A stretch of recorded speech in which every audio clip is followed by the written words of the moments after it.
하셨죠? 또 이렇게 가정에 우리 성도님의 가정에 아름답고 좋은 일들이 있어서 또 함께 기뻐하고 축복할 수 있었던 것 같습니다. 세상의 여러 사정들이 어려울지라도 그러나 하나님께서 우리에게 그때그때 주시는 그 기쁨과 평안을 함께 맛보며 내일로 나아갈 수 있는 힘을 얻을 수 있는 저희 모두 되기를 주님 이름으로 간절히 축원합니다. 잠시 기도하고 하나님 말씀 듣도록 하겠습니다. 하나님 감사합니다. 저희들 거룩한 성전으로 불러주시고 아버지 이 변화하는 계절 가운데서도 또 새롭게 적응하며 한 해를 마무리하기 위한 그 4분기 동안 저희들이 어떤 신앙의 결단을 가지고 또 노력해야 할지 한번 생각하게 하시는 시간을 가지십니다. 늘 드려지는 아름다운 예배이지만 이 시간 특별히 하나님께서 저희들에게 깨우침을 더하여 주시사 저희들이 나아갈 바를 준비할 바를 알게 하여 주시옵시고 그것들을 통하여서 자녀들의 믿음이 한 단계 더 성장해 나아갈 수 있는 그런 은혜의 시간이 바로 지금이 되게 하여 주시옵소서. 감사드립니다. 이 모든 말씀 예수님 이름으로 기도합니다. 아멘. 지난 월요일이 한글날이었습니다. 한글날이 무슨 날인지 알고 계시죠? 한글날은 한글을 만든 날일까요? 맞는 날이라고 해주셔야 좀 부드럽게 진행되는데 그건 아니신 것 같아요. 한글날, 한글을 그날 만들었기 때문에 한글날로 정했다. 그렇게 생각하시나요? 만약 아니신 것 같으면 눈치가 이건 아닌 것 같은데 하시면 그러면 한글을 만들고 왜 10월 9일을 한글날로 정했는지 그거라도 알고 계시는 분 계실까요? 제가 지금 처음에 흐름이 예상대로 되지 않아 말이 꼬이고 있습니다. 자, 한글날은 한글을 처음 만든 날이 아니라 그 한글이 딱 나왔는데 이게 완전 새로운 게 나온 거잖아요. 그러면 그거를 실제로 사람들이 쓸 때까지는 설명서가 필요해요. 그리고 익숙해질 때까지 기간도 필요해요. 우리 아이들 공부들 시켜보면 책 사다 준다고 자동으로 공부를 하나요? 못 하나요? 책을 사다 주기 전에 뭐부터 가르쳐야 되죠?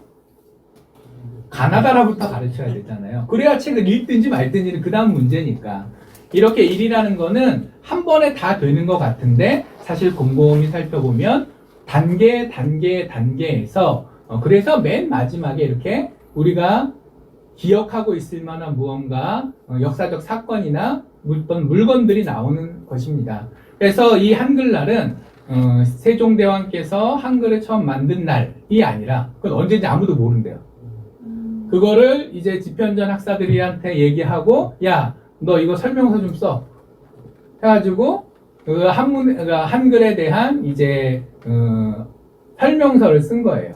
해례본 막 이래가지고 그 본이 여러 개가 있는데 어떤 거는 가나다라 마바사만 써 있는 게 이제 원본이 훈민정 원본이고 거기에 대해서 이런 설명 저런 설명 다 담은 걸 해례본이라고 하는데 지금 훈민정문 해례본 아직도 이게 돌아다니는 게 있다고 가장 최근 낸 거는 어느 도둑님께서 가져가신 다음에 지금 도둑을 잡았어요. 잡았는데 이거 숨겨놓고 나 안 풀어주면 이거는 영원히 한국에서 없어질 것이다. 돈을 주면 내가 주겠다. 돈을 얼마를 부르냐? 요즘은 어떻게 되는지 모르겠지만 제가 옛날에 기사에 봤을 때는 5천억을 부르더라고요. 자, 책 한 장에 책 한 권은 얼마요 지금? 5천억. 5천억의 시세가 형성되어 있는 그 책이 찍혀서 나온 날이에요. 한글은 그 전에 만들었고 그 한글을 제대로 보급하기 위한 2차 과정 가운데 중요한 그 해례본이 나오면서 옛날에 조금 젊으신 분들은 국어 시간에 배우셨을 거예요. 나란 말씀이 둔곡에 달아. 그 뒤는 기억 안 납니다. 저까지만 딱 기억납니다. 우리나라 말이 중국말이랑 너무 달라서 뒤에 보면은 백성들이 이런 거 저런 거 하기가 너무 힘들어서 그래서 내가 만든다. 이런 내용으로 끝나는 말들이 있는데 그거 써 있는 글이에요. 자, 근데 여기까지도 우리가 알고 있던 거랑 좀 느낌이 다르죠? 한글날은 한글이 만들어진 날인가? 아니면 만든 거는 미리 만들어도 짜잔! 하고 한글을 등장시킨 날인가? 그게 아니었죠? 한글에 쉽게 말하면 한글 사전. 한글 사전이 나온 날이라고 생각하시면 될 것 같아요. 그리고 또 한 가지 이상한 게 있습니다. 그 한글은 어느 분이 만드셨을까요? 알고 계시는 대로 얘기해 보시면. 자, 1번 세종대왕 혼자 만들었다. 2번 세종대왕이 자식들 데리고 만들었다. 3번 세종대왕이 집현전 학자들이랑 같이 만들었다. 4번 집현전 학자들한테 일 시켜놓고 완성될 때까지 기다린 다음에 내 이름으로 발표했다. 그러니까 만든 건 집현전 학자들이다. 자, 크게 보면 이 네 가지 이론이 있어요. 설이 있어요. 자, 근데 어느 쪽이 맞을 것 같으세요? 3번. 3번이 뭐였죠? 같이 만들었다? 집현전 학자들과 같이 만들었다? 예. 이 자리에 계신 우리 성도님들께서는 대한민국 평균과 아주 가까우신 분들이에요. 예, 대한민국 국민 55% 정도, 절반 이상이 이렇게 생각하신대요. 그러면은 또 당혹스러우실 수도 있죠? 아니, 이 초등학교에도 나오는 이 한글 반포한 건데, 아니, 그러면은 한글을 세종대왕과 집현전 학자들이 만들었다라는 걸 모르는 45% 되는 국민이 우리나라에 있다는 거야? 외국인도 아니고 우리나라 사람 중에. 자, 그 45% 중에서 제일 적은 거는 세종대왕이 자식들이랑 만들었다가 제일 조금이에요. 한 5% 정도 되는 것 같아요. 그럼 나중에 그 나머지 40% 정도가 반반, 뭐 반보 조금씩 차이 나지만 대충 보면 반반해서, 자, 2등 의견은 집현전 학자들 굴려가지고 만들고 세종대왕은 맨 앞에 1차 저자 이름만 그었다. 그 왕이 그거 언제 하고 있냐. 애들한테 일 시키고 애들이 일 해오면 잘 되면 내두장 찍는 거는 그거는 뭐 이거를 뭐 뺏었다고 보기에는 문화적 환경이 다르잖아요. 당연히 그런 그 당시에 의례적으로 일을 하던 순서대로 했을 거니까 실제로 한글은 집현전 학자들이 고민해서 만들었다.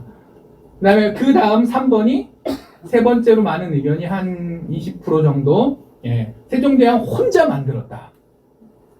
정답은 보통 잘 모르시면 몇 번 찍으시죠? 다 틀리시죠? 그 찍는 번호.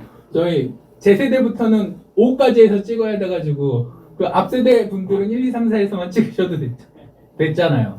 자, 모를 때 3번을 찍으라는 말이 있고 또 4번을 찍으라는 말이 있는데, 야, 3번과 4번 중에 3번입니다. 세종대왕 혼자 만들으셨어요. 자, 그러면 더 많은 분들이 세종대왕과 집현전 학자들이 같이 만들었다라고 생각하게 된 이유가 있을까요? 없을까요? 있어요. 왜냐하면 만든 건 세종대왕 혼자 만들었어요. 근데 왕이 혼자 일을 한다고 해서 그게 나라 전역에 자동으로 돌아가지 않죠. 사람의 일이라는 건 교회만 해도 당회에서 뭔가를 결정해서 자, 우리 이렇게 하겠습니다.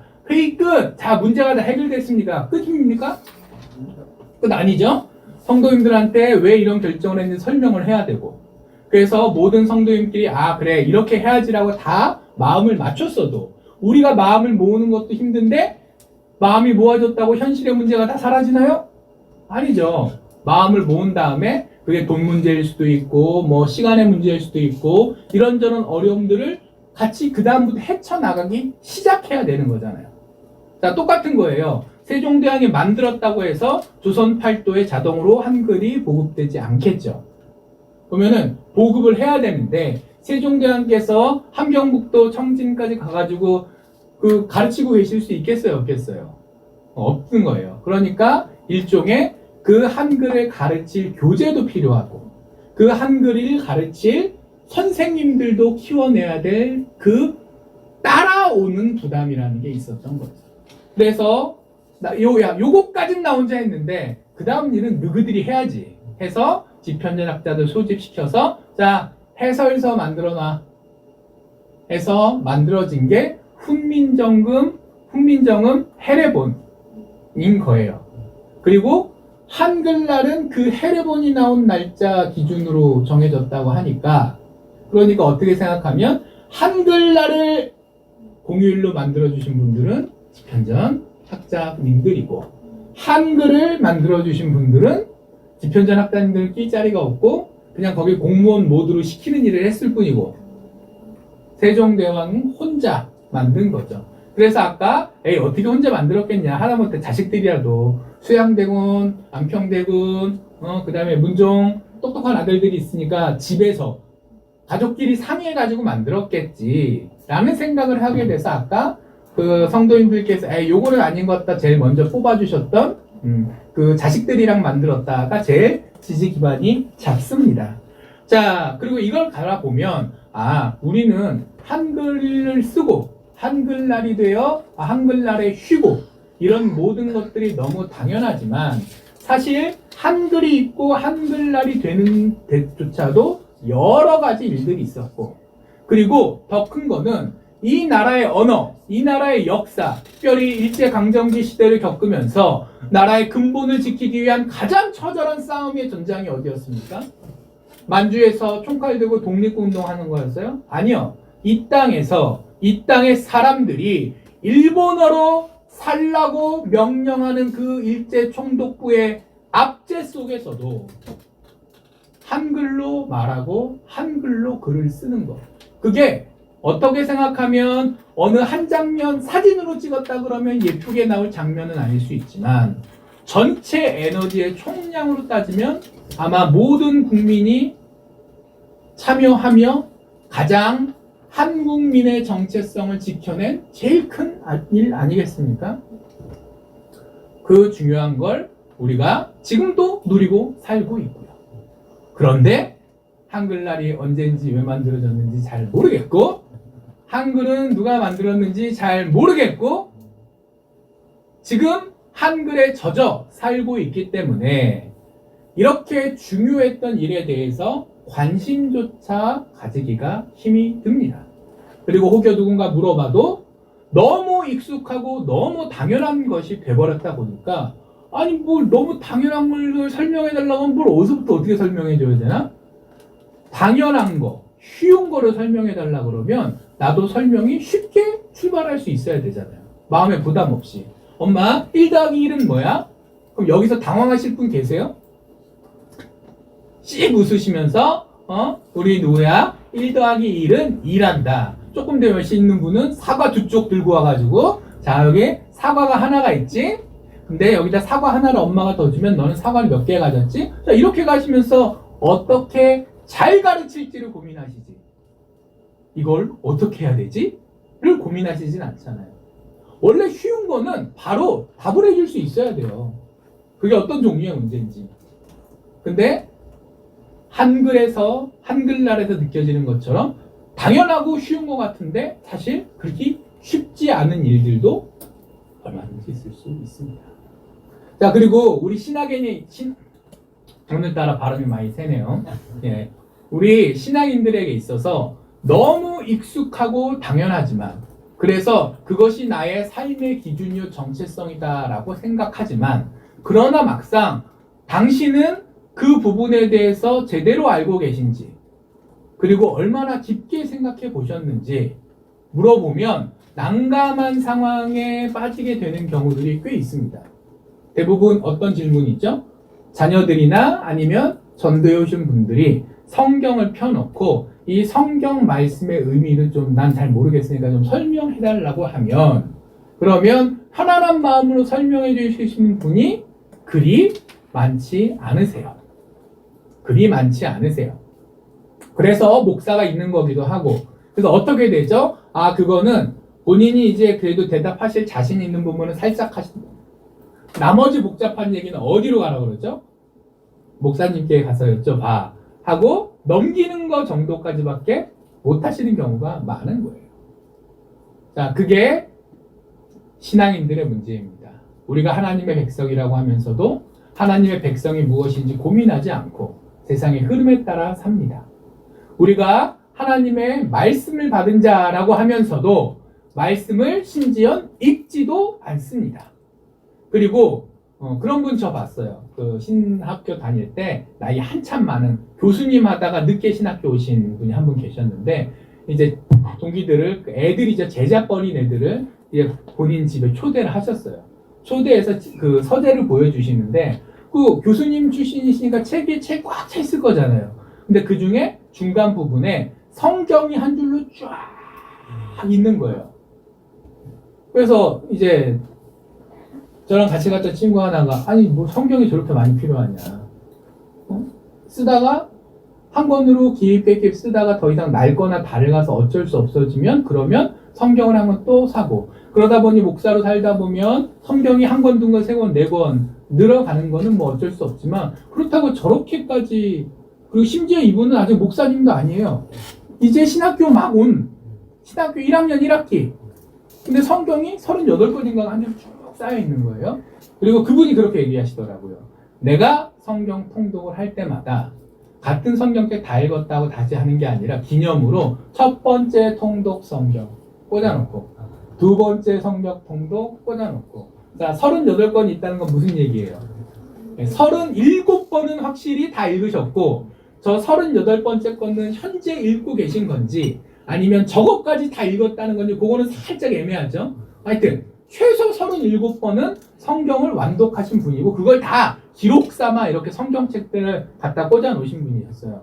그래가지고 교수님이세다가 나이 드셨는데 다시 신학교로 온다시는 게 쉬운 일은 아니거든요. 그러니까 용기도 있으신 분이고 그리고 그 신학생이 되기도 전부터 저렇게 성경을 열심히 읽으셨으니 와 정말 아주 준비된 목회자가 되겠구나. 아주 성경적으로 내가 잘 모를 것 같으면 물어봐서 어떻게 도움을 받을 수 있는 좋은 형님이 되겠구나 했는데 자, 수업 시간은 어떻게 됐을까요? 수업 시간에 철저히 박살이 나셨어요. 자, 그러면서 그때 교수님이 그러셨어요. 페이지만 많이 넘긴다고 하나님의 말씀을 읽은 게 아니라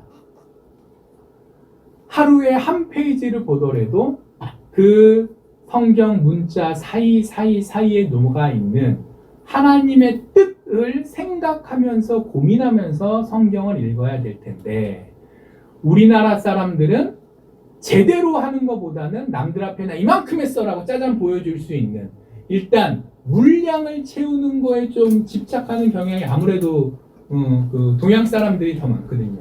그러다 보니까 그런 분들이 있다. 나 성경 많이 읽었어요. 근데 들여다보면 제대로 읽지는 않은 분. 근데 본인은 성경을 많이 읽으셨다고 생각하기 때문에 되게 자부심이 있으시고 더 후배가 고민하고 있으면 야 내가 성경을 40번을 봤는데 이건 이렇게 하는 거야! 라고 쉽게 얘기하시고 제가 말씀드렸던 이런 이야기들 그 살면서 한두 번씩은 직간접적으로 겪어보신 이야기 아닌가요?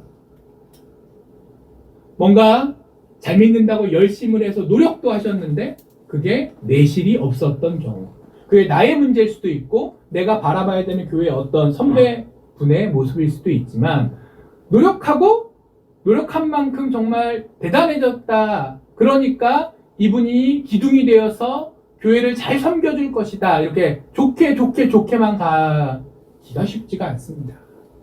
자, 그리고 그 상황에서 왜 이런 일들이 벌어지니 결정하는 아주 기본적인 원인이 있습니다. 그게 뭐냐? 사람은 게을러요. 그리고 사람은 익숙해지면 익숙한 것을 소중히 여기지 않습니다.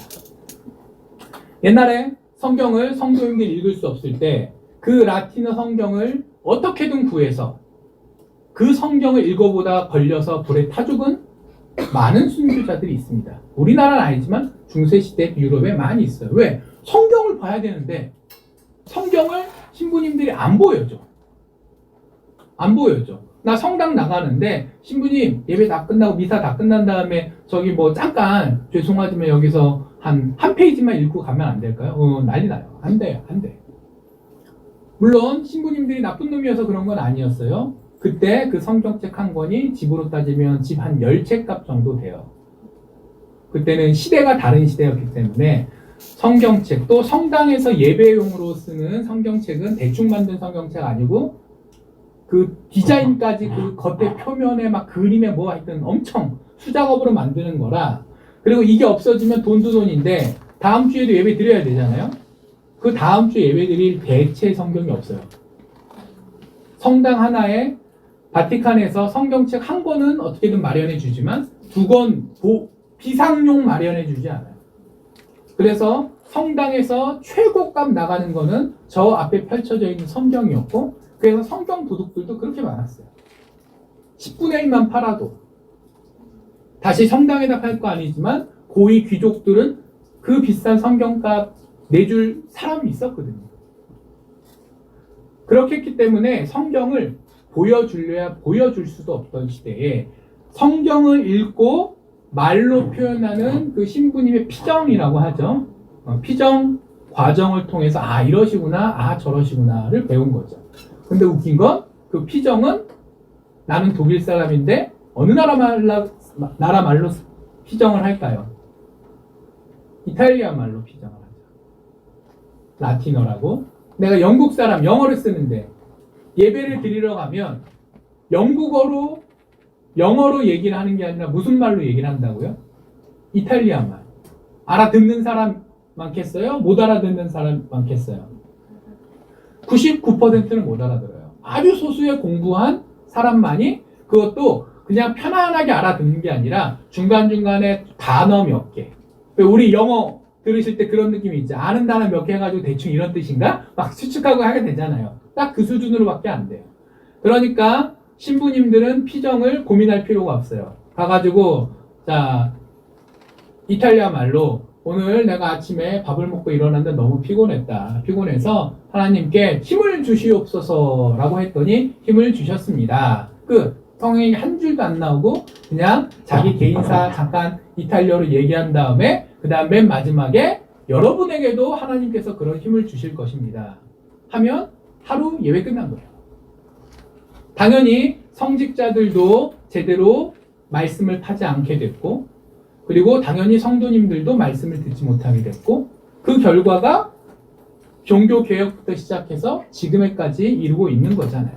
그래서 우리는 그게 틀렸다. 성경을 우리가 읽지 못하게 하는 캐톨릭이 틀렸다. 사람 하는 일, 잘하는 일고 못하는 일도 있으니까 좋은 교황도 있고 나쁜 추기경도 있고 뭘 바꾸기도 해야겠지만 그런 소소한 문제가 아니라 가장 근본적인 문제는 성경을 우리에게 읽게 하지도 못하고 그리고 그걸 핑계로 그거를 기회로 삼아 성경에 있는 내용들을 마음대로 써먹더라.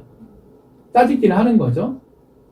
성경 읽으실 때 한 절만 읽으시면 된다고요? 안 된다고요? 한 절만 읽으면 하나님께서 사탄에게 인간을 내게 내어주셨다라는 표현이 있어요. 하나님께서 사람 네가 가서 무슨 짓을 하든 마음대로 해도 괜찮아 라고 말하신 구절이 한 줄로만 따지면 있어요. 근데 그 앞뒤를 다 보면요. 보통 우리나라 말로 해봐. 그 다음에 그런데 그럼 어디가 중요한 말인가요? 그런데 뒤에 말이 중요한 거죠. 앞에는 사실 안 들었어도 되는 말이에요. 그런데 대가 나오면 이제 촉각을 세우셔야 돼요. 여기서부터가 중요한 말이니까.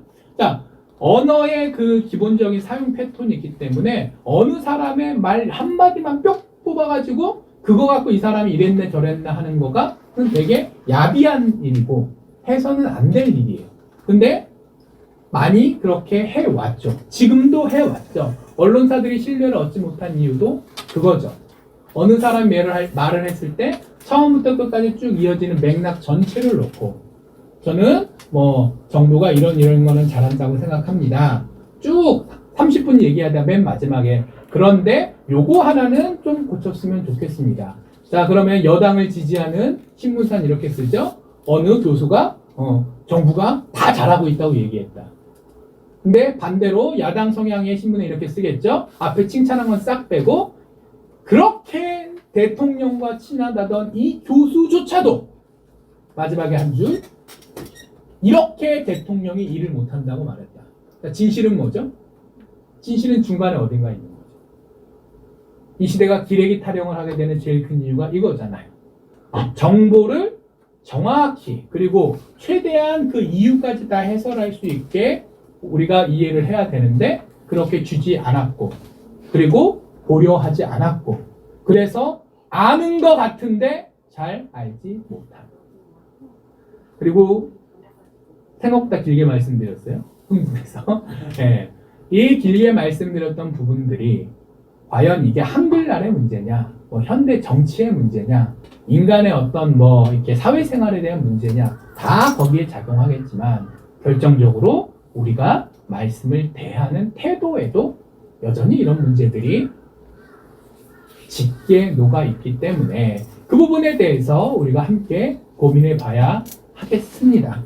자, 그래서 오늘 누가복음 8장 26절부터 39절까지의 이제 긴 말씀을 가지고 왔어요. 제가 설교 준비할 때부터도 생각은 했는데 실제 설교 준비를 해보니까 한 주에 다 말씀드릴 수 없는 분량이라 이번 주, 다음 주 두 번에 나눠서 말씀을 드리겠고요. 그래서 오늘은 약간 서론, 보통 평범하게 설교를 들으실 때 생각하면 본론보다는 서론이 좀 더 긴 느낌 정도가 될 것 같아요. 이만큼 한 거에 지금 앞에를 이렇게 하는 거다 보니까.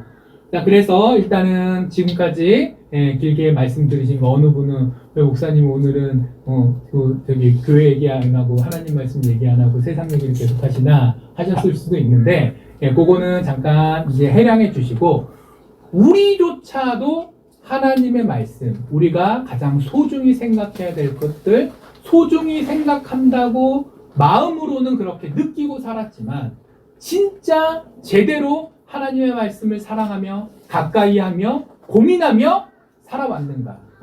아니었더라는 거죠. 그리고 그 아닌 거는 오늘 우리 본문을 읽으면 여지없이 드러나게 됩니다. 자, 오늘 본문 누가복음 8장 26절에서 39절까지 말씀입니다.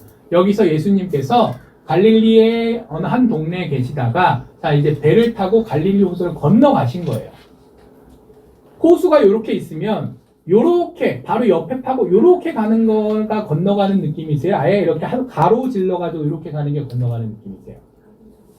네. 멀리 가셨어요. 베세다에나 해서 나사렛 가는 건 여기서 이렇게 노는 거였는데 이번에는 아예 배 타고 완전 대각선 남동쪽 갈릴리 호수가 동그랗진 않지만 동그랗다고 치면 예수님은 북서쪽에 주로 사셨었거든요. 근데 완전히 가로질러 남서쪽에 오셨습니다. 근데 성경을 보니까 그 남서쪽의 이름이 갈릴리 맞은편, 이건 대각선 멀리 떨어져 있는 근데 그 땅의 이름이 거라사인의 땅이다 라고 성경에 돼 있어요. 자, 근데 여기서부터 우리가 성경을 얼마나 열심히 봐왔는지를 검사해 볼 수 있습니다. 그게 뭐냐? 오늘 성경에 보시면 성경 26절 바로 위에 제목이 있을 거예요. 아주 옛날 성경 말고 그래도 우리 성도님들 쓰시는 성경에 제목이 뭐라고 달려있죠? 귀신 들린 사람을 고치시다. 그리고 가로치고 밑에 뭐가 써있죠? 마태복음 또 마가복음 장절이 나와 있죠. 이게 뭘까요? 우리 장로님 권사님들은 당연히 아셔야 되는 거예요. 이거 모르시면 이거는 큰일 나는 거예요. 뭘까요? 그렇죠. 이 내용이 그 부분에도 있다는 거예요. 지금 누가복음 8장에 있는 이 그 군대 귀신을 물리쳐 주신 얘기는 여기에만 있는 게 아니라 마태복음 8장에도 있고 마가복음 5장에도 있다는 거예요. 아, 근데요, 목사님, 이게 되게 어려운 겁니다. 왜? 세 개를 다 비교해 봐야 되거든요. 여기서는 이렇게 말하는데 저기서는 그 뉘앙스가 살짝 다른 경우가 있어요. 자, 그러면 평소에 예를 들면 직장 생활 하실 때 뭐 사장님께서 나한테 얘기하시는데 그 말투 갖고 느낌이 싸해가지고 고민하신 적 있으세요? 없으세요? 꼭 사장님이 아니어도 가족이 됐든 누가 됐든지 간에 우리나라 말은 끝까지 들어봐야 되잖아요. 잘했네. 잘한 거예요? 잘한 거예요? 뭐예요? 잘했네. 글자로 잘했네 쓰면 머리를 이게 도대체 뭐지? 칭찬인가? 뭐 그냥 대충 했으니까 사고는 안 쳤으니까 그 정도면 됐다라는 건가? 아니면 내가 뭐 망했다는 건가? 비꼬는 건가? 이해가 되시죠? 잘했어로 대표되는 그래서 말은 그 단어만이 아니라 그 단어 앞뒤에 걸려있는 상황 앞에 내가 사고를 쳤는데 잘했어 그러면 아무래도 반어법일 거잖아요. 너 못했는데 말만 잘했다. 근데 이런 거잖아요. 앞뒤를 살펴봐야 돼요. 옆도 살펴봐야 돼요. 그냥 그런 고민할 상황 없이 들은 단어 한 가지보다는 10배 수급의 사람을 스트레스 받게 하죠. 자, 근데 오늘 본문에 있는 이 이야기를 읽으시면서 마태복음 8장, 마가복음 5장 뒤져서 읽어보신 분 계실까요? 당장 오늘은 아니더라도 평소에 성경을 읽으실 때 이렇게 가로 나와서 어디에 가보십시오라고 했을 때 거기 찾아가서 읽으시는 버릇을 가진 분이 계실까요? 습관을 가시는 분이? 또 어렵습니다. 저부터도 안 그럽니다. 설교 준비할 때 제가 평소에 성경을 읽을 때는 순서대로 쭉쭉 나가거나 아니면 뭐 시편부터 뭐 예를 들면 복음서부터 이렇게 나름의 어떤 그때의 어떤 은혜에 따라서 정하지 공부하는 것처럼 하지 않아요. 다 참고 자료를 찾아보지 않아요. 근데 실제로 예수님이 예수님이시니까 더 친숙하고 사복음서 어릴 때부터 제일 많이 읽는 거니까 친숙하고 그래서 예수님 이야기를 하라 그러면 한 10개는 할 수 있을 것 같은데 이런 식으로 생각해 보면 단 한 가지도 나는 제대로 이해하고 있지 못했을 수 있어요. 답안지를 써냈다면 한 60점, 70점짜리 답안지는 써낼 수 있었겠지만 100점, 90점짜리 답안지는 아예 쓸 수 있다는 사실조차도 모를 수 있었다는 거죠. 자, 그래서 이런 경우에는 세 개를 다 봐야 돼요. 그래서 비교를 해야 돼요. 뭐는 똑같고 뭐는 다르고 그럼 다르면 무슨 고민을 해야 되죠? 아니 성경이 여기에 써 있는 거랑 여기에 써 있는 거랑 다르면 어떡해? 이거 어느 하나 틀린 거 아니야? 인쇄가 잘못된 거 아니야? 아니면 더 옛날에 그 필사하면서 성경했던 사람들이 잘못된 거 아니야? 또 심지어 어떤 사람은 성령님께서 성경을 우리한테 주셨다고 하는데 그거 다 뻥 아니야? 그냥 사람이 그때그때 쓴 거 아니야? 자, 이렇게까지 갈 수 있는 문제예요. 이 문제가 왜 심각한가? 자, 마태복음에는 가다라 지방이라고 표현되어 있어요. 예수님께서 간 데가 가다라. 근데 마가복음이나 누가복음에는 오늘 본문에 써 있는 것처럼 거라사, 이네 땅. 자, 가다라로 가셨을까요? 거라사로 가셨을까요? 2대1 민주주의? 마가 누가 거라사니까 거라사, 가다라는 뭔가 삑. 마태가 레비를 잘 못 보고 가거나.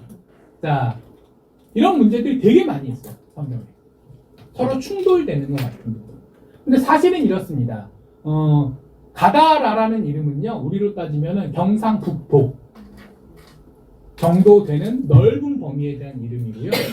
거라사는 도시예요. 그러니까 마태가 가다라 지방으로 가셨다라고 얘기한 게 맞아요, 틀려요? 맞아요. 여기 오늘 본문에서 거라사 지방, 거라사 이네 땅, 그거를 케세라라고 불러야 되나? 그 도시 이름이 원어로 있는데, 그러니까 우리가 음차로 이제 성경을 한글로 번역하면서, 그러니까 우리 따지면 서울 사람들의 땅 뭐 이렇게 표현을 한 거예요. 그런데 거기가 지방이라기보다는 도시 하나. 그리고 그 도시는 갈릴리 해변가에서 가까이 붙어 있는 해변 도시였던 어떤 도시 하나를 의미해요. 그래서 세 본문에 표현이 조금 충돌되는 것 같은데 어디 하나가 틀린 거예요? 안 틀린 거예요? 안 틀린 거예요. 어떤 친구가 절대 연애 못했을 것 같은 친구가 여자친구를 딱 데리고 오면 누구한테 집중할까요? 제가 너무 너를 점프를 너무 많이 했네요. 자, 내가 아는 내 친구가 여자친구를 데리고 오면 친구들은 쟤는 평생 여자친구 한 번도 못 사귈 거라 생각하고 있다 갑자기 여자친구가 짜잔 나타나요. 그 친구들이 자기 친구를 볼까요? 여자친구를 볼까요? 여자친구. 네, 여자친구를 보는 게 이상해요? 이해가 돼요? 이해가 되죠? 자, 그러면 그 시간을 일기장에 기록을 해요. 그러면 누구 얘기가 길게 써 있을까요? 그 여자친구. 나는 오늘 처음 만나서 이름 정도밖에 모르는 그 여자에 대한 이야기가 일기장에 6줄이 남을 거예요. 근데 정말 이뻤으면 근데 걔가 내 친구 누구의 여자친구였다라도 한 줄 써줘야 나중에 검사를 할 때, 여기서 말한 이 사람은 이 쓴 애가 좋아하는 애가 아니라 얘의 친구의 여자친구구나가 확인이 돼야 되는데, 너무 몰두한 사람은 뭐예요? 나와 이 여자의 관계를 증명할 수 있는 핵심적인 내 친구의 여자친구라는 말이 그 기록에 없어요. 오해하기 딱 좋게 되어 있는 거죠. 사람의 글을 쓰는 방식이라는 건 이래요. 듣는 사람들은 이것도 궁금하고 저것도 궁금한데 쓰는 사람은 미처 사람들이 이걸 궁금할까 저걸 궁금할까 모르기 때문에 자기 소견에 따라 글을 쓰게 되죠. 성령님께서 인도하셨다고 해도 언어가 자체가 가지는 한계라는 것은 어느 정도 감안하셨을 거고, 그리고 또 이걸 성경을 쓴 누가의 의도이기 이전에 하나님께서 보실 때 가다라 지방과 거라사 지방 때문에 고민하는 거가 그게 고민할 만한 거라는 거예요. 뭘 그런 걸 고민하니라는 거예요. 하나님의 말씀을 믿으면, 거기 써 있는 것들을 믿고 거기 써 있는 걸 믿으면, 그러면 구체적인 내용이 앞뒤가 충돌하는 것 같아도 이거는 내가 뭘 잘 모르니까 이게 두 개가 연결이 안 되는 거지, 한 차원 더 높게 도약해서 위아래에서 보면 그래도 연결이 안 될까? 그건 아니라는 거죠. 그래서 성경에 그런 책들 많습니다. 성경에 오류가 몇만 개 있다. 그러면서 증거 1, 2가 쫙 나와요. 오늘이 가다라 지방과 거라사 지방 얘기도 거기서 나오는 거예요. 근데 그 오류라는 게 물론 다 지금 깔끔하게 설명할 수 없는 오류들도 있는 거가 맞아요. 오류라기보다는 우리가 아직 풀지 못한 수수께끼. 시간이 지나면서 하나씩 하나씩 줄어서 10,000개도 넘다고 얘기했던 걸 지금은 한 400회 정도? 그것도 학자 따라 정의가 다르겠지만 그렇게 줄어오는 거란 말이에요. 그러니까 10,000개의 오해 중에 대부분은 뭐라는 거예요? 앞뒤 맥락을 생각하지 않고, 예수님께서 똑같은 얘기를 하셔도 고아와 과부 앞에서 하신 거랑 바리새인 앞에서 하신 거랑 똑같겠어요? 다르겠어요? 다르겠죠. 근데 성경에 글로 써 있으면 왜 예수님은 여기선 이 얘기하고 저기선 저 얘기하냐? 무슨 얘기인지 이해가 되시죠? 네, 그런 것들이 이해하지 못했기 때문에 생긴 거라는 걸 기억해 주시면 좋겠고, 자, 그리고 그래서 27절은 내려오면 오늘 귀신 들린 사람 하나가 나타나는데, 귀신 들린 사람은 하나가 아니라 마태복음을 보면 2명이었어요. 근데 왜 여기는 하나라고 되어 있을까요? 귀신 들린 사람은 2명이 있었지만 나중에 계속 얘기하고 결국 예수님께서 군대 귀신을 쫓아내주셨던 그 사람, 귀신이 나가버린 사람은 한 사람입니다.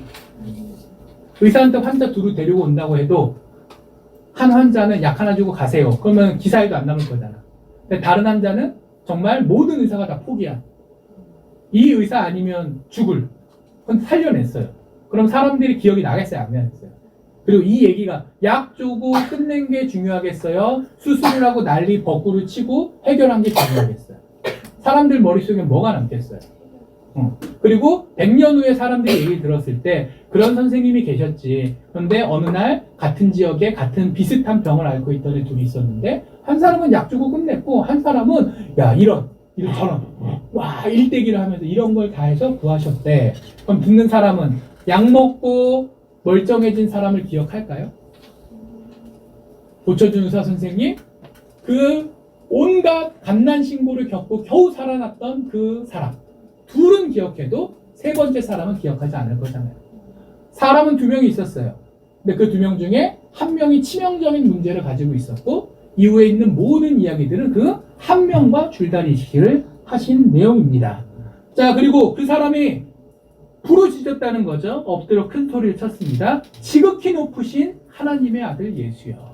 이때까지만 해도요, 제자들도 예수님이 어떤 분인지 몰랐어요. 근데 누가 하나님의 아들로 고백하고 있죠? 군대 들린 귀신들이. 이게 얼마나 의미심장한 장면입니다. 자, 그 예수님과 맞서고 있고, 심지어 나중에는 곱게 순종하지 않고 예수님 뒤통수 때리려고 했던 이 귀신도 적어도 예수님께서 어떤 분이신지는 알고 있었는데, 예수님의 제자라던 사람부터 그 주변에 있는 모든 사람들은 예수님이 하나님의 아들이신 걸 몰랐죠. 자, 이게 우리의 현실이라는 거예요. 하나님의 백성이라고 하고 믿음 가운데 성장했다고 하는데, 근데 사단 마귀보다도 하나님의 마음을, 하나님의 능력을, 하나님의 섭리를 모르고 사는 게 인간.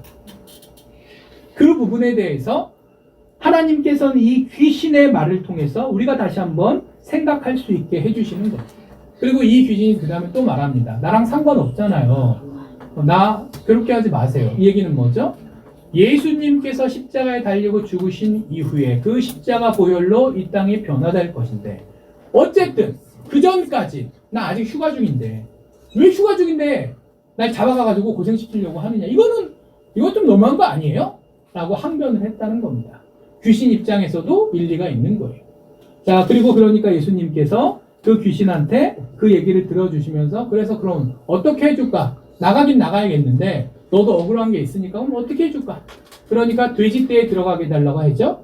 그 돼지떼에 보내주셨죠. 그리고 돼지떼는 어떻게 됐죠? 다 바다에 빠져 죽었어요. 옛날에는 그 동네가 이렇게 언덕배기 같은 데가 많이 있었기 때문에 언덕배기에 농사 짓기 힘들잖아요.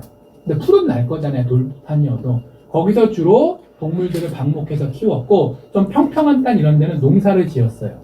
근데 마침 그 돼지떼가 먹고 뛰놀고 있던 데가 그러니까 갈릴리 호수가 인접한 이런 산이었던 거예요.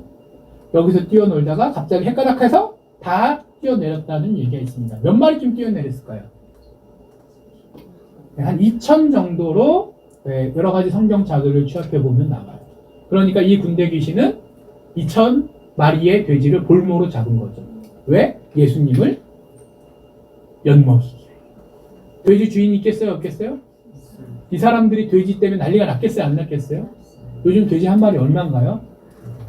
제가 계산을 해온다고 했는데 시세가 계속 변해가지고 옛날에 계산했을 때는 몇십만 원 정도 했던 것 같아요. 성돈 한 마리에. 그러면은 큰 놈 기준으로 40만 원 기준으로 2,000마리라고 그러면 그 돈이 얼마예요? 난리가 났을 거 아니잖아요, 마을에. 그리고 한 사람의 돼지도 아니었을 거예요. 거기가 돼지치기 좋으니까 연합 농장이었을 거지 주인이 한 명도 아니었을 거예요. 그러니까 돼지치던 이를 대리하던 품꾼이 뛰어가서 사고를 보고하니까 주인들이 다 튀어나와가지고 이게 어떻게 된 건가 둘러보고 예수님께 화는 못 내고 두려워하며 어떻게 해달라는 얘기로 끝이 나죠? 떠나주십시오. 심지어 돼지 주인들만 그런 게 아니라 실제로 피해를 입지 않은 사람들조차도 예수님을 두려워하며 떠나달라라고 얘기를 했더랍니다. 자, 요구하고 10분이 더 있었어야 되는데 시간이 너무 많이 갔어요. 자, 이런 일들이 벌어져요. 이 본문 처음 보셨을까요? 아니죠. 살면서 5번, 10번은 말씀 들으셨을 거예요. 근데 한자 한자 꼼꼼히 따져서 보셔본 적 있으실까요? 아마 그렇지는 않으실 것 같아요. 약간 설교보다는 성경 공부하는 느낌인데 근데 우리가 일상생활 할 때 그저 10절을 읽어도 눈으로 쭉 입으로 소리내어 읽는 걸로 쭉으로 끝나는 것이 아니라 한자 한자를 새기며 왜 하나님께서는 왜 이 인간은 그리고 내가 만약 이 사람이었다면 나는 어떻게 했을까? 기본적인 3가지 질문을 계속 하셔야 되는 거예요. 왜 하나님께서는 왜 이 사람은 그리고 내가 만약 이 사람이었다면 근데 사람이 여러 명 나면 복잡해지죠. 다윗과 골리앗 하면 다윗 입장에서도 한번 생각해 봐야 되고 골리앗 입장에서도 한번 생각해 봐야 되니까 내가 골리앗이라면 어떻게 하시겠어요? 자, 그런 부분들을 함께 나눠보고 싶어서 오늘 제가 평소 말씀 전하는 스타일이랑 완전히 다를 텐데 차근차근 한 절씩 축조해가면서 강해형 설교라고 하는데 로 한번 나눠보고 싶었어요. 원래는 이게 설교 시간 한 번에 이제 선배 목사님들께서는 능숙하게 잘 하시는데 저는 아직 그 정도는 아닌지라 시간이 조금 더 길게 됐고 또 낯선 거다 보니까 중간에 좀 당황하신 얼굴들이 보여서 원고에 없는 설명을 좀 더 덧붙이다 보니까 예상보다도 시간이 많이 길어졌네요. 일단은 오늘 설교 말씀 마치도록 하겠습니다. 하나님 감사합니다. 저희들을 향한 하나님의 말씀 아버지 저희가 늘 익숙하게 보았던 누가복음 8장 말씀을 통해서 함께 새겨보는 시간을 가지고자 했습니다.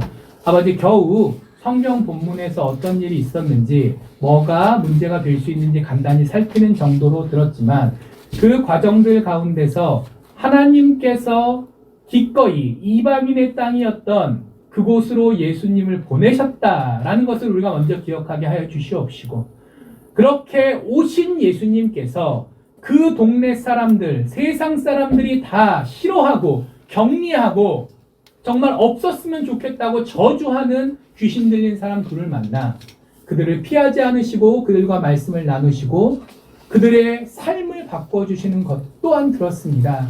아버지, 그 예수님의 마음이 바로 저희들을 향한 하나님의 마음인 줄 압니다. 저희가 잘났거나 못났거나 예수님께서는 저희를 위해 다가오셨고 저희를 위해 죽으셨고 다시 살아나셨습니다. 저희들이 잘나서가 아니라 저희들은 귀신 들린 자, 그것도 너무 험악하게 귀신 들려 도무지 제어도 안 되고 온 세상 사람들에게 회피당할 수밖에 없는 그런 철저한 망가진 자리에까지 처할 수도 있지만, 그러나 그렇더라도 우리 주님께서는 우리를 포기하지 않으심을 들었습니다. 그것들은 우리 마음속에 깊게 새겨 주시옵시고, 또 우리가 함께 하나님의 말씀, 좀 어렵지만 한자 한자 짚어가면서 깊이 마음에 새겨볼 수 있는 노력과 기회도 허락하여 주시옵소서. 감사드립니다. 이 모든 말씀 예수님 이름으로 기도합니다.